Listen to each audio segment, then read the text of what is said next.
A US Delta Force unit was clearing the battlefield when they suddenly came under attack by a swarm of ghost-like entities. These entities were immune to any conventional weapon and could even phase through walls and take to the air. Even the most powerful armored vehicles were smashed into twisted scrap after being rammed again and again.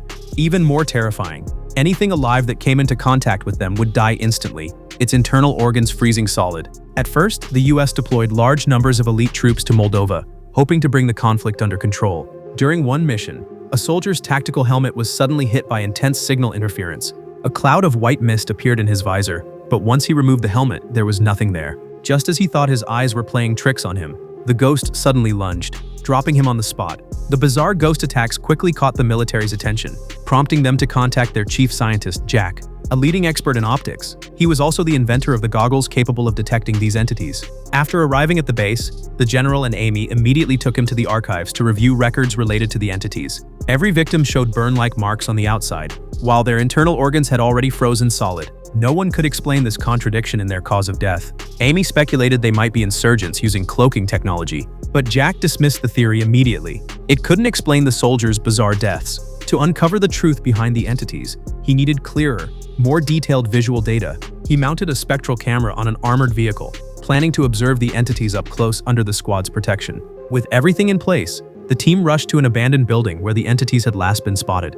The entire city had already been reduced to ruins. They had to stay alert for sudden ghost attacks while fending off insurgents. Under the captain's command, the squad split into 4-man teams and began sweeping the building floor by floor. Corpses and bizarre states of death were scattered everywhere. There were no signs of a struggle, as if they had all died in an instant. The eerie atmosphere immediately put the team on edge. Just then, the captain detected an unusual spectral reading beneath a bathtub ahead. They carefully lifted the bathtub, only to find no entity inside, just a soldier frozen in terror. His entire team had been wiped out. Hiding in the tub was the only thing that saved him. At the same time, another soldier advanced under his teammate's cover to check a room at the end of the corridor.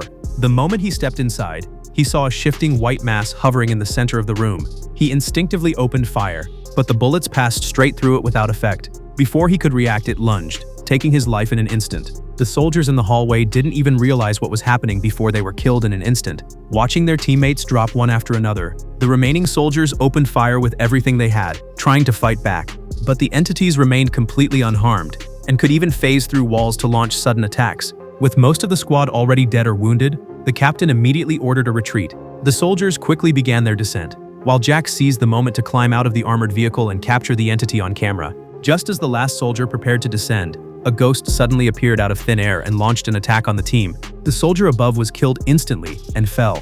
The remaining 3 had no time to react. They jumped down and sprinted toward the armored vehicle. The entity that landed moments later was captured on Jack's camera, and unbelievably, it had a human face. At that moment, a soldier rushed out carrying a rocket launcher. Jack quickly pointed out its position, and the soldier took aim and fired without hesitation. A thunderous explosion erupted, as dust and smoke instantly engulfed everything in sight. Just when they thought the entity had been destroyed, Jack spotted it again through the camera. Before he could say a word, the soldier beside him suddenly went lifeless, and the others who had escaped weren't spared either. Seeing what was happening, Jack scrambled back into the armored vehicle. Against an enemy like this, escape was their only option. But on their way back to base, the armored vehicle suddenly hit a landmine planted by insurgents. The vehicle's heavy armor absorbed most of the explosion, allowing the team to survive. But the vehicle itself was completely wrecked. With no chance of making it back on foot, they gathered what little equipment remained and searched for a place to take shelter. The survivors soon took refuge in an abandoned factory. If they wanted to survive, their only hope was to wait for rescue from base. Worse still, the only goggles capable of detecting the entities had all been damaged beyond use in the chaos. With the invisible threat lurking all around them, everyone was slowly consumed by despair. The only device left that could detect them was Jack's spectrometer. When they scanned the area with it, they discovered the factory was surrounded by the entities. Strangely, none of the entities entered the factory. Every time they tried to get close, they were blocked by a ring of iron shavings. This discovery reignited hope. Perhaps someone here had already found a way to resist them. The team quickly searched the factory and eventually discovered 2 children hiding in a room. The girl told them the iron shavings had been set up by her father, but he had already been killed by the entities. On the man's body, Jack found a ceramic fragment along with a map of the Masarovi nuclear power plant. The girl claimed that's where the entities first appeared. Before they could press for more answers, a soldier finally managed to get back in contact with base. Rescue would arrive by helicopter at first light. The only place suitable for landing was a plaza about 800 meters away from the factory. With no effective way to fight back, breaking through the encirclement of the entities was nearly impossible. As the group argued over what to do, Jack noticed the iron shavings scattered across the factory floor, and an idea suddenly came to him. If they turned them into improvised explosives, they might be able to temporarily repel the entities. They quickly gathered whatever materials they could find and assembled a large number of shrapnel bombs, using grenades and iron filings. Jack also modified the spectrometer into a makeshift floodlight, allowing the entities to be revealed within a certain range. He also sent the modification details back to base, so that reinforcements could use the same detection method. Once everything was ready, Jack and the others used the light to monitor the situation outside. But things took a turn for the worse. The entities, unable to break through the ground defenses, moved onto the high-rise buildings across the street. Seeing the entities rapidly closing in, the team quickly evacuated the factory with the two children. Jack led the way with the floodlight, only moving forward after confirming the path ahead was clear of entities. But as they turned a corner, even more entities suddenly burst out from the surrounding buildings. A soldier immediately fired a shrapnel bomb at the ground. Luckily, it managed to slow their pursuit. Once they confirmed the bombs were effective, the squad quickly regrouped, taking turns firing shrapnel bombs to hold them back. Despite their desperate efforts, some of the soldiers were still taken down in sudden attacks. They couldn't afford to stop.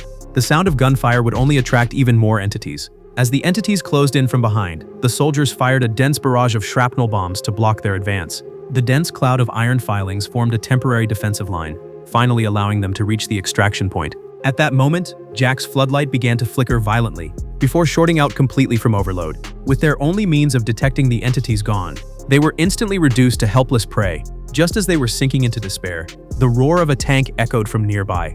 Reinforcements arrived just in time. A tank's powerful searchlight instantly exposed the entities inside the buildings across the street. Seeing humanity's most powerful war machine in action, hope reignited, and the survivors rushed toward it. On command, a barrage of shells slammed into the high-rises, engulfing both the buildings and the entities in a sea of smoke. A support squad moved in to extract them, but having never encountered the entities before, they had no idea how terrifying they truly were. Before they could even get close, the entities reformed inside the smoke and surged toward the battlefield at terrifying speed. The soldiers opened fire, but the entities tore through their formation like a reaper of death. They stood no chance. Entire groups collapsed in seconds. Then one entity slammed into the tank within seconds. The massive machine was completely crippled. The spotlight went out along with it, and the entities once again slipped back into invisibility. The entities launched an even more frantic assault, and in a flash of white mist, the young boy was taken instantly. Just as the squad was moments away from total annihilation, a rescue helicopter finally arrived. Its spotlight revealed the entities, while the powerful rotor wash slowed their advance. In that moment, Jack had a desperate idea. He smashed all the canisters of iron shavings onto the ground. Driven by the helicopter's airflow, the iron shavings surged forward and pinned the entities firmly in place. Seizing the opportunity, everyone rushed aboard the helicopter and made their escape. But an even more devastating truth soon followed. The base had already fallen, and the outside world was overrun by these unstoppable entities. They were flown to a civilian shelter. Of the dozens who began the mission, only a handful remained. After carefully studying the entities, Jack began to form a rough theory in his mind. He went back to the girl and asked her again about her father. She said he had been supplying ceramic containers to the nuclear plant. That confirmed Jack's suspicions, and he immediately went to the general to propose a new plan. A soldier had survived inside a ceramic bathtub, and even a ceramic-coated tank had been destroyed but not penetrated. Clearly, these entities weren't natural. They had to be artificially created. He theorized that the entities were a form of artificially created Bose-Einstein condensate, which perfectly matched their observed properties. Creating such a state required immense energy. The Masarovi nuclear power plant could provide it. With this breakthrough, Jack devised a countermeasure, a plasma discharge weapon. They quickly dismantled existing weapons, racing against time to build something that could fight back. Through relentless effort, they finally succeeded. The plasma weapon was powerful enough to destroy the condensate. Fully armed, the soldiers boarded aircraft and set course for the Masarovi nuclear power plant. The operation plan was clear. The captain would lead a frontal assault to draw the entities out, while Jack and Amy slipped inside to find a way to stop them. Once above the plant, a squad deployed first, followed by a massive robotic combat dog. Equipped with a spectral spotlight, it advanced alongside the squad toward the entrance. Spotting a large number of entities ahead, they quickly deployed the plasma weapon and connected its power cells. Aiming through the scope, the captain kept his finger on the trigger, waiting for the plasma weapon to fully charge.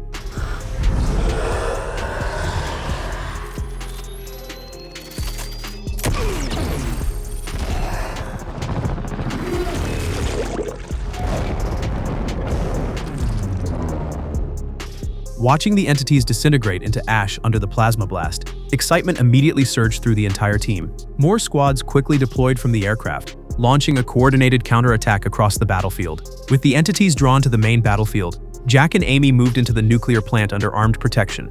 But within moments, they ran straight into an entity. The soldiers opened fire immediately, but in the confined space, they couldn't land a single hit on the fast-moving entity. As it closed in, the soldier ordered Jack and Amy to move ahead while he stayed behind to cover their retreat. Fortunately, as they pushed deeper inside, the two soon discovered the condensate laboratory. Inside, they discovered numerous partially formed entities, along with stacks of human X-rays clearly showing full body structures.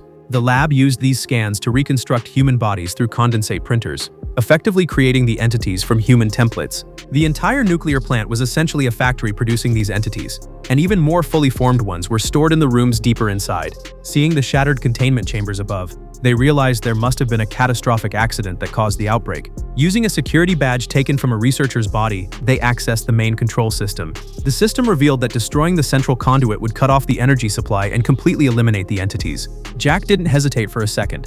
He rushed toward the conduit and began tearing it apart. Outside, the battle had reached its most intense stage. The plasma weapons could destroy the entities, but against such endless numbers, soldiers continued to fall. Still, with their steady advance, the number of entities was finally beginning to decrease. When the last one fell, a brief expression of fear appeared on its face. Before anyone could celebrate, the fallen entities suddenly began to reassemble themselves. Despite their firepower, the entities merged into a massive swirling vortex. Even worse, its power far exceeded normal entities. Standard plasma fire had no effect at all. As soldiers began falling one after another, the captain linked all plasma weapons together for a concentrated final strike. The moment the vortex broke through the line, the captain decisively fired the energy cannon. The blast violently hurled him backward and shattered the containment chambers holding the entities. But even that wasn't enough. The vortex still held, and the entities swarmed toward anything that was alive. At the very last moment, Jack managed to sever the main system connection. Cut off from their energy source, the entities violently disintegrated, then froze solid in midair. Their condensate bodies began to collapse and scatter, finally revealing their true form. Each of them bore a human face, twisted in extreme agony. After everything calmed down, Jack discovered the truth in a chamber beneath the facility. These entities were once human. Their bodies had long been dead, while their consciousness was forcibly trapped inside the condensate, enduring endless suffering. To end their suffering, Jack shut down the machine that was sustaining the experimental system. As the experimental forms gradually dissolved, the trapped consciousnesses were finally granted long-awaited peace. A disaster born from war had ultimately turned into an irreversible tragedy, claiming countless lives and leaving behind endless suffering. In trying to solve conflict through war, humanity unleashed greed and madness without end, leaving behind only pain and regret. Only peace can protect every living soul and prevent such tragedies from ever happening again.